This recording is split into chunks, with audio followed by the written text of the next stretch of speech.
अस्सलाम वालेकुम। उम्मीद है आप सब खैरियत से होंगे और लास्ट 2 लेक्चर्स नेहम केमिस्ट्री के आपने सुन लिए होंगे। फर्स्ट लेक्चर हमारा था व्हाट इज़ केमिस्ट्री, केमिस्ट्री क्या है। उसके बाद हमने स्टार्ट किया था टॉपिक ब्रांचेस ऑफ केमिस्ट्री, जिसमें हमने फिजिकल केमिस्ट्री, इनऑर्गेनिक केमिस्ट्री और ऑर्गेनिक केमिस्ट्री को हमने डिटेल के साथ वहां पे डिस्कस किया था। आज का हमारा टॉपिक है ब्रांचेस ऑफ केमिस्ट्री पर ही। हम आज नेक्स्ट केमिस्ट्री की जो ब्रांच है वो डिस्कस करेंगे और वो है हमारे पास इन्वायरमेंटल केमिस्ट्री। आज हम यहाँ पे देखेंगे इन्वायरमेंटल केमिस्ट्री के इसमें क्या चीजें स्टडी की जाती हैं। सिंपल अल्फाज में अगर मैं आपको पहले बताऊं कि इन्वायरमेंटल केमिस्ट्री क्या है, तो ये केमिस्ट्री की एक ऐसी ब्रांच है जिसमें आप माहौल के मुतालिक स्टडी करते हैं कि केमिकल्स माहौल के ऊपर क्या असरात मुरतब कर रहे हैं, या मुख्तलिफ तरह की जो इंडस्ट्रीज हैं वो माहौल के ऊपर किस तरह असर अंदाज हो रही हैं। लाइक जिस तरह देखें, एक इंडस्ट्री है, वहां से केमिकल मवाद आप पानी में डाल देते हैं, नहरों में डाल देते हैं, दरियाओं में डाल देते हैं, तो वो जो केमिकल्स हैं वो पानी को किस तरह आलूदा कर रहे हैं, ये हम इन्वायरमेंटल केमिस्ट्री में स्टडी करेंगे। यहाँ एक गाड़ी है, वहां से धुआं निकलता है, वो धुआं शामिल हो जाता है हवा में, तो वो धुआं किस तरह हमारी हवा को आलूदा कर रही है। या आप घरों में एसी, रेफ्रिजरेटर आप इस्तेमाल करते हैं, तो वहां से जो क्लोरोफ्लोरोकार्बन निकलता है वो किस तरह ओजोन लेयर को तबाह बर्बाद कर रहा है। इन तमाम का मुताला हम किस में करेंगे, इन्वायरमेंटल केमिस्ट्री में करेंगे।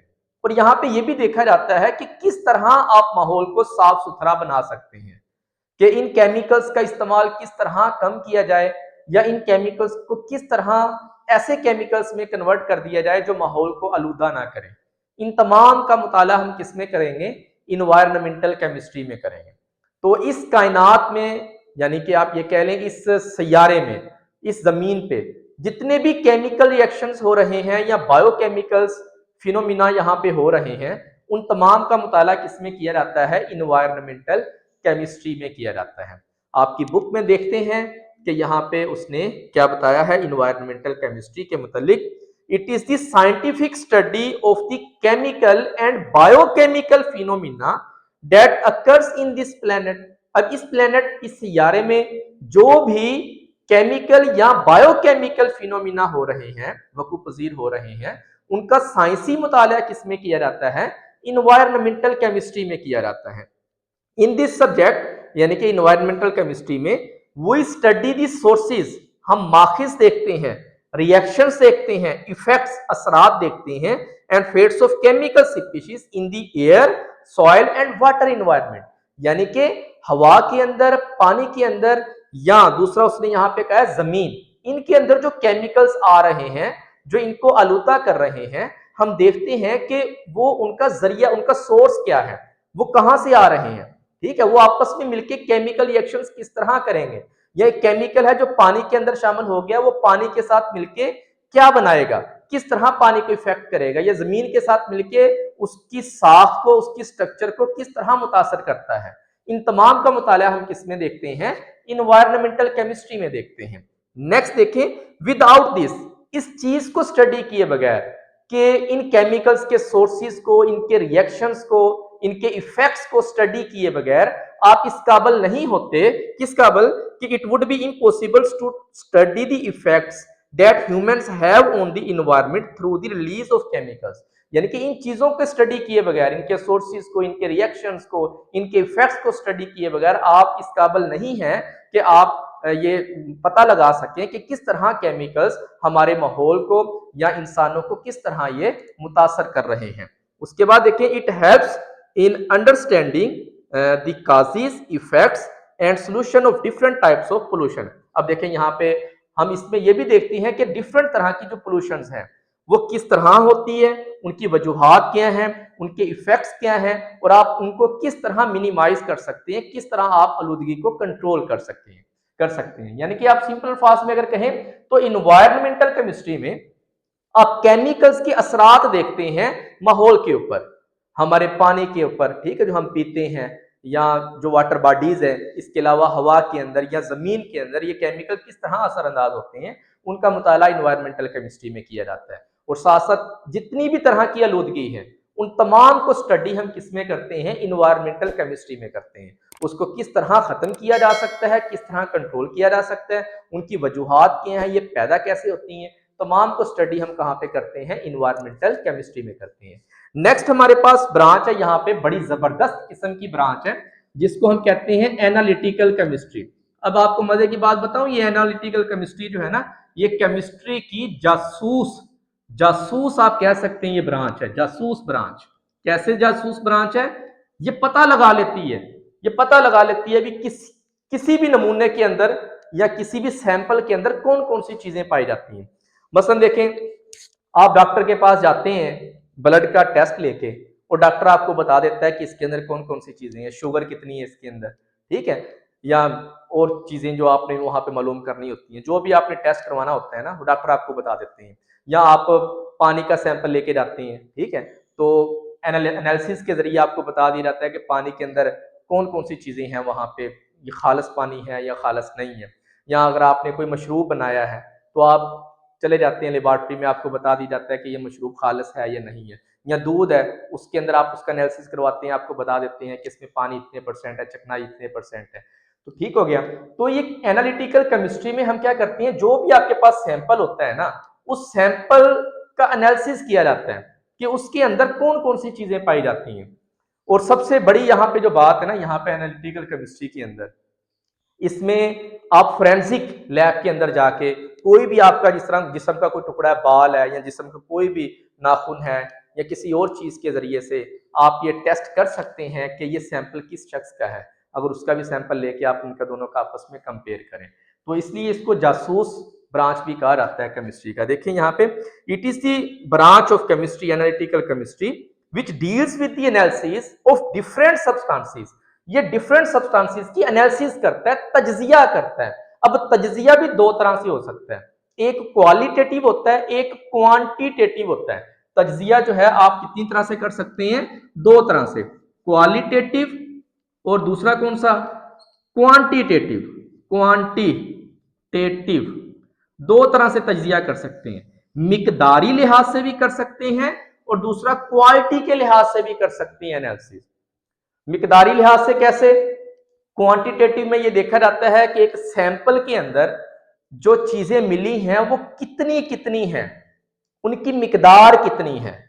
क्वालिटेटिव में ये देखा जाता है कि कौन कौन सी चीजें हैं। जिस तरह मैं एग्जांपल दूं वाटर की, आप इसका एनालिसिस करवाना चाहते हैं, तो क्वांटिटेटिव में हम ये देखेंगे कि वाटर के अंदर हाइड्रोजन और ऑक्सीजन दोनों की मिकदार कितनी कितनी है। Like 2 gram hydrogen 16 gram oxygen से मिले तो वाटर बनता है, तो यहां हमें यही पता चलेगा क्वांटिटी में कि कितने कितने ग्राम है। क्वालिटेटिव में देखा जाता है कि उसके अंदर क्या क्या है, लाइक हाइड्रोजन और ऑक्सीजन, दो यानी कि यहाँ पे एलिमेंट पाए जाते हैं वाटर के अंदर, ठीक है। तो ये क्वालिटी में पता चलता है कि कौन कौन सी चीजें हैं। क्वांटिटी में ये पता चलता है कि कितनी कितनी मिकदार में है। तो एनालिसिस दो तरह से होता है, क्वालिटेटिव भी और क्वांटिटेटिव भी। उसके बाद देखें, इट इन्वॉल्व्स, यहाँ पे देखो क्या किया जाता है, एनालिसिस करने के बाद हम क्या करते हैं, सेपरेशन करते हैं, अलहदगी करते हैं, आइडेंटिफिकेशन पहचान करते हैं, and determination of the concentration, और कंसंट्रेशन की डिटर्मिनेशन करते हैं कि कितने कितने परसेंट चीजें हैं of the component present in the material thing. यानी कि आपने जो सैंपल दिया है उस सैंपल के अंदर जो जो चीजें पाई जाएंगी उनको आप अलहदा करेंगे, उनकी पहचान करेंगे और आप उनकी डिटर्मिनेशन करेंगे कंसंट्रेशन की कि कितनी कितनी चीजें वहां पे पाई जाती हैं, कौन कौन सी चीज कितने परसेंट है। तो ये तीन चीजें यहाँ पे की जाती हैं सैंपल के अंदर। सबसे पहले सेपरेशन, चीजों को अलहदा, उसके बाद आइडेंटिफिकेशन पहचान, उसके बाद मिकदार कि कितनी कितनी है, ठीक हो गया। उसके बाद देखें, nowadays the field of analytical chemistry generally involves the use of modern and sophisticated instrument to analyze the matter। अब यहाँ पे देखिए आजकल जदीद दौर है, तो जदीद मशीनें, पेचीदा मशीनें इस्तेमाल की जाती हैं किसी भी सैंपल की एनालिसिस करने के लिए। पेचीदा किस्म की मशीनें हैं, जदीद मॉडर्न मशीनें हैं, उनके जरिए से आप किसी भी सैंपल की एनालिसिस कर सकते हैं, ठीक हो गया। तो इन्वायरमेंटल केमिस्ट्री में हम केमिकल्स के इफेक्ट देखते हैं माहौल के ऊपर, एनालिटिकल केमिस्ट्री में आप किसी भी मैटर की एनालिसिस करते हैं, उसका तज्जिया करते हैं, ठीक है। उसके बाद हमारे पास है बायोकेमिस्ट्री। नेक्स्ट हमारे पास केमिस्ट्री की ब्रांच है ना, वो कौन सी है हमारे पास, यहाँ पे देखें बायोकेमिस्ट्री। अब यहाँ पे देखें बायोकेमिस्ट्री में देखें थोड़ा सा पहले अगर आप इसके नाम के ऊपर फोकस करें ना, बायोकेमिस्ट्री, तो यहाँ देखिए बायो, बायो एक लेटिन वर्ड बायोस से निकला जिसका मतलब होता है लाइफ, जिंदगी। केमिस्ट्री का आपको पता है, हम पढ़ भी रहे हैं केमिस्ट्री कि ये रिएक्शंस का मुताला है, तो बायोकेमिस्ट्री यानी कि जिंदगी के रिएक्शंस का मुताला। इससे क्या मुराद कि जानदारों के जिस्मों के अंदर जितनी भी तरह के केमिकल्स बनते हैं, उनके दरमियान जो रिएक्शंस होता है, उन तमाम का मुताला हम किसमें करेंगे, बायोकेमिस्ट्री में। मैं पहले आपको सिंपल अल्फाज में बताता हूं। लाइक जिस तरह देखिए आप रोटी खाते हैं, खाना खाते हैं, वो हमारे जिस्म में जाता है, तो बायोकेमिस्ट्री में हम ये देखते हैं कि वो जो रोटी हमने खाई है वो हमारे जिस्म में जाके ग्लूकोज में कैसे कन्वर्ट होगी और वो ग्लूकोज हमें एनर्जी कैसे प्रोवाइड करेगा, ये बायोकेमिस्ट्री में हम देखेंगे। या सिंपल देखें, पौधे हैं, जानवर है ना, जानदार हैं ये पौधे, कार्बन डाइऑक्साइड लेते हैं माहौल से, और क्या लेते हैं, पानी लेते हैं, सूरज की रोशनी क्लोरोफिल की मदद से वो क्या करते हैं, अपने लिए खुराक तैयार करते हैं, ग्लूकोज। वो किस तरह तैयार करते हैं, इसका मुताला हम बायोकेमिस्ट्री में पढ़ेंगे। साथ साथ जो लाइफ मॉलिक्यूल्स हैं, लाइक प्रोटीन हो गया, डीएनए हो गया, लाइपिड्स हो गया, इनके स्ट्रक्चर को, इनके बनने को, हमारे जिस्म के अंदर कैसे बनते हैं, इनका स्ट्रक्चर क्या है, उनका मुताला भी हम किसमें करते हैं, बायोकेमिस्ट्री में करते हैं। यानी कि बायोकेमिस्ट्री केमिस्ट्री की एक ऐसी ब्रांच है जिसमें आप जानदारों को स्टडी करते हैं केमिकल रिएक्शंस की मदद से। ठीक हो गया। देखें, it is the branch of chemistry, ये केमिस्ट्री की वो ब्रांच है biochemistry, in which we understand the life, जिसमें हम जिंदगी को समझते हैं। जिंदगी क्या है, जानदार, जिनमें जिंदगी है वो जानदार ही है ना। तो यही वो बात कह रहा है कि जिसमें हम जिंदगी को समझते हैं through chemical process, chemical process के जरिए। जिस तरह मैंने अभी आपको बताया कि रोटी हम खाते हैं, हमारे जिस्म में चली गई, ग्लूकोज कैसे बनेगा उससे, वो हमें एनर्जी कैसे देंगे, ताकत हमारे पास कैसे आएगी, या पौधे किस तरह अपनी खुराक तैयार करते हैं, या हम रेस्पिरेशन के जरिए से ग्लूकोज को कैसे तोड़ते हैं। ये तमाम रिएक्शंस हैं, ये हमारे जानदारों के जिस्मों के अंदर हो रहे हैं। इन तमाम का मुताला हम किसमें करेंगे, बायोकेमिस्ट्री में करेंगे। It is the study of chemical substances, ये केमिकल सब्सटेंसेस का मुताला है, एंड वाइटल प्रोसेस, और इंतहाई अहम प्रोसेस का मुताला भी अक्रिंग इन लिविंग ऑर्गेनिजम्स, जो जिंदा जानदारों में हो रहे होते हैं। यानी कि जिंदा जानदारों में जितनी भी तरह के केमिकल्स प्रोसेस हैं या रिएक्शंस हैं जो जानदारों के जिस्मों के अंदर हो रहे हैं, उन तमाम का मुताला हम किसमें करते हैं, बायोकेमिस्ट्री में करते हैं। Biochemistry provides insight into the structure and function of molecules. अब देखो यहाँ पे आ गया, ये गहरी नजर भी रखता है किसके ऊपर के किस तरह वो बनते हैं, स्ट्रक्चर एंड उनकी, आगे देखो functions of molecules such as protein, protein के स्ट्रक्चर और साथ साथ उनके फंक्शंस के ऊपर, कार्बोहाइड्रेट के स्ट्रक्चर और फंक्शन के ऊपर, लाइपिड्स एंड न्यूक्लिक एसिड, इनके स्ट्रक्चर, इनकी प्रॉपर्टीज, इनका फंक्शन क्या हमारे जिस्म के अंदर, इन तमाम लाइफ मॉलिक्यूल्स की जो प्रॉपर्टीज है उनका मुताला किसमें किया जाता है, बायोकेमिस्ट्री में।